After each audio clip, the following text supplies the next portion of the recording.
Hello my friends, welcome to knowledge origin. आप सभी का नॉलेज ओरिजिन के यूट्यूब चैनल पर बहुत बहुत स्वागत है। I hope you are doing well in life और आप सभी की स्टडीज़ एंड हेल्थ बहुत अच्छी चल रही होगी। सो फ्रेंड्स, जैसा कि आप सभी को पता है, इस चैनल पे हमने उत्तराखंड पुलिस के एसआई और कांस्टेबल और इसके अलावा उत्तराखंड की जितनी भी आगामी परीक्षाएँ हैं, ठीक है, उन सभी के लिए एक वीडियो सीरीज़ स्टार्ट करी है। तो इस वीडियो सीरीज़ में हम कवर कर रहे हैं आपके लिए उत्तराखंड और जीके पोर्शन को।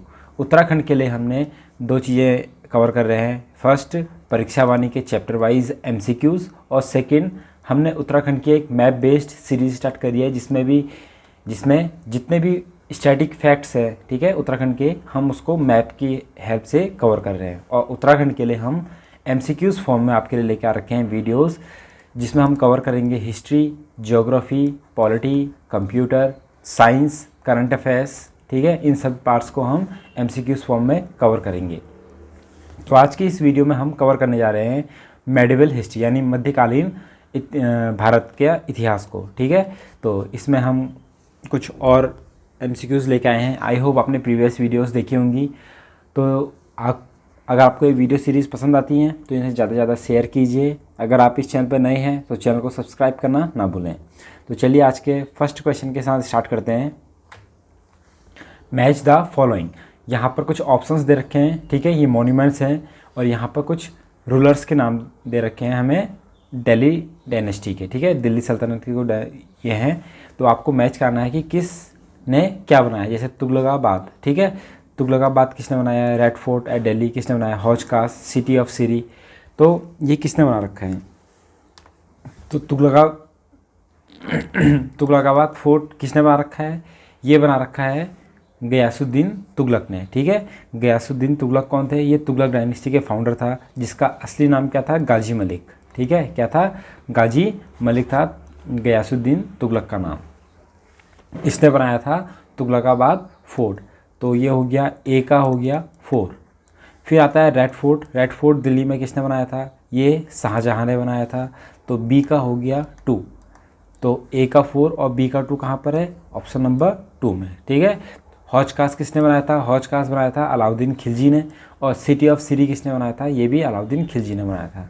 तो सी का 1, ठीक है, और डी का 4 3rd। तो सॉरी, यहाँ पर थोड़ा सा ऑप्शंस गलत हो गए हैं, ठीक है, तो आप इसको देख लीजिएगा। तुगलकाबाद फोर्ट बना रखा है गयासुद्दीन तुगलक ने, रेड फोर्ट बना रखा है शाहजहाँ ने, हौज खास और सिटी ऑफ सीरी ये दोनों बनाए हैं अलाउद्दीन खिलजी ने, ठीक है। तो ऑप्शंस यहाँ पर थोड़ा सा मिसप्रिंट हो गए हैं, तो आप इसको वैसे याद कर लीजिएगा। नेक्स्ट है वेयर डिड बाबर डाई, यानी बाबर की मृत्यु कहाँ हुई थी। तो बाबर की मृत्यु कहाँ हुई थी, ये हुई थी 1531 में, कहाँ, आगरा में, ठीक है। आगरा में बाबर की मृत्यु हुई थी। जब बाबर इंडिया में आया था, कब आया था, 1526 में। जब 1526 में इसने फर्स्ट बैटल ऑफ पानीपत लड़ा और जीता, तो उसके बाद इसने मुग़ल डायनेस्टी की क्या रखी, नींव रखी इंडिया में। फिर 1526, 27, 28, 29 इसने 4 मेजर वॉर्स लड़ी और 1531 में इसकी मृत्यु हो गई थी बाबर की। स्टार्टिंग में इसे आगरा में, ठीक है, आगरा के आराम बाग में दफनाया गया था, लेकिन बाद में इसकी जो आखिरी ख्वाहिश थी कि मुझे इसके फेवरेट जो बगीचा था, ठीक है, जो कहाँ था, काबुल में था। काबुल में इसका फेवरेट बगीचा था, जिसको हम क्या कहते हैं, बागे बाबर। क्या कहते हैं, बाग ए बाबर। तो बागे बाबर में इसे दफनाया गया, जो कि काबुल में है, ठीक है। तो फिर बाद में, पहले इसे आगरा में दफनाया गया, फिर बाद में इसे इसके जितने भी अवशेष बचे थे उसे काबुल ले जाया गया। अब इसके अलावा जो इसके द्वारा बैटल लड़ी गई थी वो कौन कौन सी थी। फर्स्ट बैटल ऑफ पानीपत 1526 में ये लड़ा, ठीक है। किसके खिलाफ लड़ा, इब्राहिम लोदी, जो लोदी डायनेस्टी का लास्ट किंग था, ठीक है, लास्ट सुल्तान था इब्राहिम लोदी, इसको हराया और इसके बाद से ही मुग़ल डायनेस्टी की नींव पड़ी इंडिया में। फिर अगले साल 1527 में बैटल ऑफ खानवा राणा सांगा के खिलाफ लड़ा और बाबर इसमें जीता। बैटल ऑफ चंदेरी 1528 में मेदिनी राय, ठीक है, राणा सांगा का ही एक दोस्त था मेदिनी राय, राजपूत किंग, तो बाबर ने उसको भी हराया था। Battle of Ghaggar 1529 Afghan warriors के खिलाफ लड़ा था, ठीक है। ये एक्चुअली में कौन था, ये था इब्राहिम लोदी का चाचा। तो बाबर ने इसको भी हराया था। तो 4 मेजर बैटल्स लड़ी गई थी बाबर के द्वारा 1526, 27, 28, 29। तो आपका ये सीक्वेंस पूछता है PKCG, ठीक है, PKCG करके आप याद कर सकते हैं। 25, 26, 27, नहीं सॉरी 26, 27, 28 और 29। हु रोट अकबरनामा, अकबरनामा किसने लिखा था? तो अकबरनामा किसने लिखा था? देखिए, अकबरनामा अकबर की क्या है, ऑटोबायोग्राफी है, सॉरी बायोग्राफी है, जीवन उसमें ये 2 पार्ट्स में लिखी गई थी। तो इसको लिखने वाले थे अबुल फजल। तो अबुल फजल ने लिखी थी। अबुल फजल कौन थे? देखिए, अकबर के कोर्ट में 9 रत्न थे, ठीक है, आपने सुना होगा 9 रत्न यानी 9 जेम्स थे।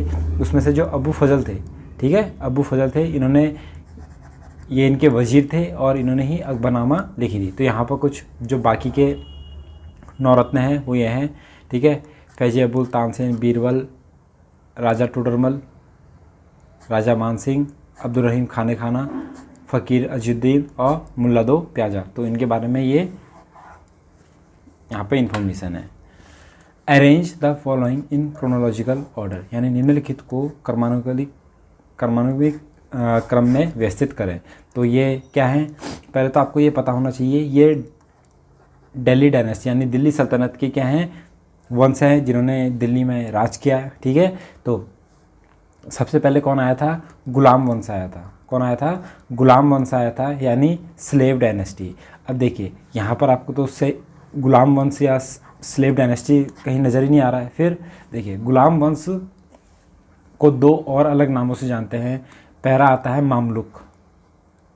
क्या आता है? मामलुक नाम से जाना जाता है। और दूसरा जाना जाता है इलबरी। क्या?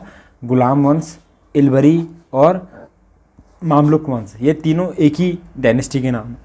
तो यहाँ पर क्या है? इलबरी, ठीक है। तो फर्स्ट में कौन था? इलबरी था। फिर उसके बाद कौन आए? देखिए, उसके बाद आए खिलजी, ठीक है। फिर खिलजी के बाद कौन आए थे? ये आए थे तुगलक। फिर तुगलक के बाद कौन आए? सैयद। फिर लास्ट में आए लोदी, ठीक है। तो अगर आपको ये सीक्वेंस याद नहीं होता है तो इसके लिए एक ट्रिक है। क्या है? सब खतरनाक थे साले, ठीक है, सब खतरनाक थे साले लोग। तो सबसे आ जाएगा स्लेव, मामलुक या इलवरी, ठीक है, गुलाम वंश यानी। खतरनाक से आ जाएगा खिलजी डायनेस्टी, थे से आ जाएगा तुगलक डायनेस्टी, साले से आ जाएगा सैयद डायनेस्टी और लोग से आ जाएगा लोदी डायनेस्टी। तो SKTSL यानी सब खतरनाक थे साले लोग। तो ये था इसका प्रॉपर सीक्वेंस। तो यह हो जाएगा option number 4। The Lodi dynasty was founded by, Lodi dynasty की स्थापना किसके द्वारा की गई थी? तो ये किसके द्वारा की गई थी? बहलोल लोदी के द्वारा, ठीक है। ये अब जो लोदी डायनेस्टी थी ये फर्स्ट अफ़गान डायनेस्टी थी इंडिया में। क्या थी? अफ़गान वंश था, फर्स्ट अफ़गान डायनेस्टी थी जिसने इंडिया पर राज किया, ठीक है, दिल्ली पर राज किया। तो बहलोल लोदी इसका क्या था? संस्थापक था। और लास्ट कौन था? इब्राहिम लोदी, जिसने बैटल ऑफ पानीपत में 1526 में किसके साथ? बाबर के साथ लड़ा और इसकी मृत्यु हो गई थी, ठीक है। तो लास्ट कौन था? Ibrahim Lodi. Who among the following was illiterate, ठीक है, निम्नलिखित में से कौन निरक्षर था यानी अनपढ़ कौन था? तो इसमें से जो अकबर था, ठीक है, अकबर, तो ये क्या था? इलिटरेट था। इलिटरेट होने के बावजूद भी इसके पास बहुत बड़ी लाइब्रेरी थी, बहुत बड़ी किताबों का एक कलेक्शन था, ठीक है। अब ये इलिटरेट क्यों रहा? क्योंकि इसका जो बचपन था वो अफ़गानिस्तान के जो भीड़ इलाके रहते हैं, ठीक है, टफ टेरेन रहता है, वहाँ पर भी था। इसने बचपन में युद्ध कैसे लड़ते हैं, नीति कैसे बनाते हैं, इन सब पर क्या कर रहा था? महारत हासिल करी थी। लेकिन इसका पढ़ाई में से इसका पाला नहीं पड़ा, तो ये इलिटरेट था। लेकिन इलिटरेट होने के कारण भी, होने के बावजूद इसने कई सारे ऐसे मेजर डिसीजंस लिए, ठीक है, जिसने इसको एक लंबा समय राज करने के हेल्प करी। तो कभी भी इसकी इलिटरेसी इसके राज करने के उसमें नहीं आई, ठीक है, इसका नेगेटिव पॉइंट नहीं बनी। नेक्स्ट है the first Indian Hindi scholar of Mughal period was, यानी मुग़ल काल के प्रथम भारतीय हिंदी विद्वान थे। तो ये कौन थे? ठीक है। तो ये थे मलिक मोहम्मद जायसी, यानी मलिक मोहम्मद जायसी थे, और ये इंडियन सूफी सेंट थे। ठीक है। ये अवधी लैंग्वेज में, किसमें, अवधी लैंग्वेज में अपने क्या कहते हैं उपन्यास लिखा करते थे। और इनकी जो लास्ट वो थी बाबर के टाइम पर थी आखिरी कलम। आखिरी कलम इनका लास्ट ग्रंथ था। और इनका जो सबसे फेमस ग्रंथ था किसका, मलिक मोहम्मद जायसी का, वो था पद्मावत। क्या था, पद्मावत। आपने पद्मावत मूवी देखी होगी, तो वो इन्हीं के मलिक मोहम्मद जायसी के ही ग्रंथ से इंस्पायर है। ठीक है। The Upanishads were translated bye Dara सिको in Persian under the title of, यानी उपनिषदों का अनुवाद दारा सिको द्वारा फारसी में शीर्षक के तहत किया गया था। ठीक है। किस शीर्षक के तहत, सिर ए अकबर। ठीक है। सिर ए अकबर के नाम से इसने क्या लिखा था, उपनिषद को ट्रांसलेट किया था। अब अब मेन बात है दारा सिको था कौन। दारा सिको शाहजहाँ का, ठीक है, शाहजहाँ का सन था और औरंगजेब का भाई था। तो औरंगजेब ने अपने तीनों भाइयों को क्या कर दिया था, मार दिया था ना सिंहासन पाने के लिए। तो उसमें से एक दारा सिको भी था।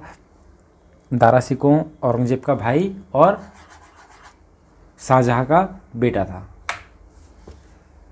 After the death of Raja Ram in 1700 AD, Marathas continued the war against the Mughal under the brave wife. ठीक है, हिज ब्रेव वाइफ। तो उनकी राजा राम की ब्रेव वाइफ का नाम क्या था, वो था ताराबाई। ठीक है। ताराबाई ने राजा राम की मृत्यु के बाद ताराबाई ने मराठाओं को लीड किया और मुगल्स के ख़िलाफ़ हम ये लड़ाई लड़ते रहे। जो इन ताराबाई थी ये कैवेलरी यानी घुड़सवारी में इनको काफ़ी अच्छा एक्सपीरियंस था। ये कैवेलरी की काफ़ी अच्छी क्या थी, लीडर थी। तो इन्होंने मराठाओं को मुगल्स के ख़िलाफ़ क्या करा, लीड किया था। विच सिख गुरु कॉल्ड हिमसेल्फ द सच्चा बादशाह। ठीक है। किस सिख गुरु ने खुद को सच्चा बादशाह कहा, तो सिख किसने कहा था, ये कहा था गुरु तेग बहादुर ने। ठीक है। गुरु तेग बहादुर ने ये मुग़लों के ख़िलाफ़ लड़ाई लड़ते रहे। ठीक है। तो इनको कौन सा टाइटल मिला था, सच्चा बादशाह। और इनको बादशाह नाम का टाइटल, ठीक है, बादशाह टाइटल किसने दिया था, ये इनका बादशाह टाइटल यानी बहादुर टाइटल मिला था। ठीक है। बहादुर टाइटल मिला था। ये किसके द्वारा दिया गया था, इनको इनके गुरु जो कि थे गुरु हरगोविंद सिंह। ठीक है। गुरु हरगोविंद सिंह ने इनको क्या किया था, गुरु तेग बहादुर को बहादुर की उपाधि दी थी। यहाँ पर आप देख सकते हैं जो सिख रिलीजन में गुरु हैं। ठीक है। गुरु नानक देव, गुरु अंगद देव, गुरु अमरदास, गुरु रामदास, गुरु अर्जुन देव, गुरु हरगोविंद, गुरु हर राय, गुरु हरकिशन, गुरु तेग बहादुर और गुरु गोविंद सिंह। तो ये गुरु रहे हैं। तो इनके बारे में आप पढ़ सकते हैं। इनकी जो छोटी इन्फॉर्मेशन है अंदर, ठीक है, ये भी आपसे पूछ सकता है। तो आप इनको पढ़ लीजिएगा क्योंकि प्रीवियस वीडियोस में मैंने इनके बारे में ऑलरेडी आपको बता चुका हूँ। सो फ्रेंड्स, ये थे आज के हमारे top 10 MCQs of medieval history. ठीक है। तो आई होप आपको ये वीडियो पसंद आएगी। अगर पसंद आती है तो इसे ज़्यादा से ज़्यादा शेयर कीजिए और वीडियो को लाइक ज़रूर करें। मिलते हैं नेक्स्ट वीडियो में कुछ और इम्पोर्टेंट क्वेश्चंस के साथ। तब तक के लिए जय हिंद।